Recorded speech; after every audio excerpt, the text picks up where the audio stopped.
Hello friends, welcome to రుచి వంటిల్లు. ఈరోజు మనం సంక్రాంతి స్పెషల్ కజ్జికాయలు చాలా టేస్టీగా తక్కువ టైంలో ఎక్కువ కజ్జికాయలను ఎలా తయారు చేసుకోవాలో చూద్దాము. ఈ కజ్జికాయలు మనకు పైన క్రిస్పీగా లోపల స్టఫ్తో చాలా టేస్టీగా ఉంటాయి. చాలా సింపుల్గా చేసేసుకోవచ్చు ఈ ప్రాసెస్లో చేసుకుంటే. సో లేట్ చేయకుండా వీడియోలోకి వెళ్ళిపోదాం.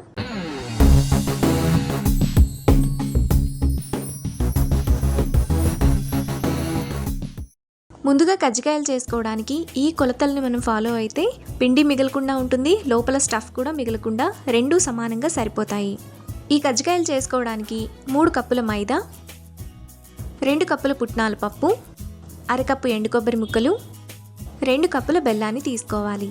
అన్నింటినీ ఒకటే కప్పుతో మెజర్ చేసుకోవాలి.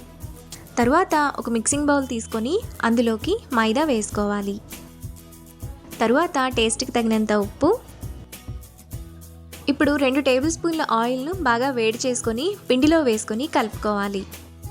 ముందు ఒకసారి గరిటెతో కలుపుకొని తరువాత చేత్తో బాగా కలుపుకోవాలి.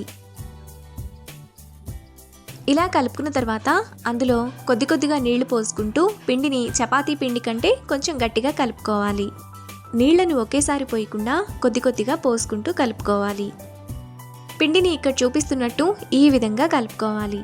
పిండిని ఇలా కలుపుకున్న తర్వాత మూత పెట్టుకొని 10 నిమిషాల పాటు పక్కన పెట్టుకోవాలి. తరువాత మిక్సీ జార్ తీసుకొని అందులో ఎండు కొబ్బరి ముక్కలు వేసుకొని కొంచెం బరకగా మిక్సీ వేసుకోవాలి.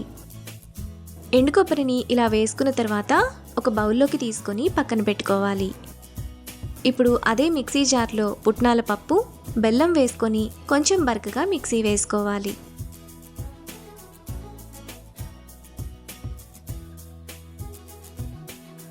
పుట్నాలు బెల్లాన్ని కూడా ఇలా వేసుకున్న తర్వాత ఎండు కొబ్బరి వేసుకున్న బౌల్లోనే వేసుకోవాలి.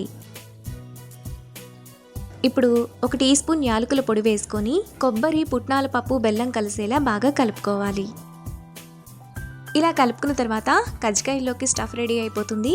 ఇప్పుడు ఈ బౌల్ని పక్కన పెట్టుకోవాలి. తరువాత ఫ్లోర్ మీద కొద్దిగా పొడిపిండిని వేసుకొని పల్చగా ఉండే పెద్ద చపాతీలా చేసుకోవాలి. మనం చిన్న చిన్న ఉండలు చేసుకొని ఒక్కొక్క చపాతీ చేసే కన్నా కూడా ఇలా పెద్ద చపాతీ చేసుకొని అన్నీ సమానంగా కట్ చేసుకుంటే త్వరగా అయిపోతుంది. తక్కువ టైంలో ఎక్కువ కజ్జికాయలను చేసుకోవచ్చు. చపాతీని ఇలా చేసుకున్న తర్వాత మీకు కజ్జికాయలు కావాల్సిన సైజులో ఒక మూత తీసుకొని ఇలా రౌండ్గా కట్ చేసుకోవాలి. చపాతీ మనకు మరీ మందంగా కాకుండా పల్చగా కాకుండా ఇక్కడ చూపిస్తున్నట్టు ఈ విధంగా చేసుకోవాలి. తరువాత కజ్జికాయల పీట లేకుండా మనం కజ్జికాయలను ఎలా చేసుకోవాలో చూద్దాము. ఇప్పుడు ముందుగా మనం చేసుకున్న చపాతీ తీసుకొని దాని మీద 1 స్పూన్ స్టఫ్ను వేసుకోవాలి. తరువాత చపాతీ చుట్టూ వాటర్ని అప్లై చేసుకొని స్టఫ్ బయటకు రాకుండా క్లోజ్ చేసుకోవాలి. ఇప్పుడు చేత్తో ఇక్కడ చూపిస్తున్నట్టు ఈ విధంగా లైట్గా ప్రెస్ చేసుకోవాలి. తరువాత ఫోర్క్తో ప్రెస్ చేయాలి. మిగతా కజ్జికాయలను కూడా ఇదే విధంగా చేసుకొని పక్కన పెట్టుకోవాలి. ఇప్పుడు వేడి నూనెలో కజ్జికాయలను ఒక్కొక్కటిగా వేసుకొని బ్రౌన్ కలర్ వచ్చేంత వరకు ఫ్రై చేసుకోవాలి. ఆయిల్కి సరిపడినన్ని కజ్జికాయలు మాత్రమే వేసుకొని మీడియం హీట్లో ఫ్రై చేసుకోవాలి.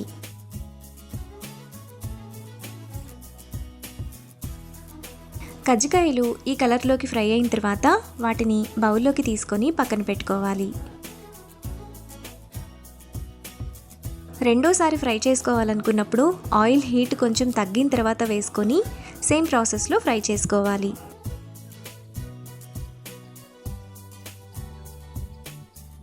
మనకు చాలా టేస్టీగా కజ్జికాయలు క్రిస్పీగా రెడీ అయిపోయాయి.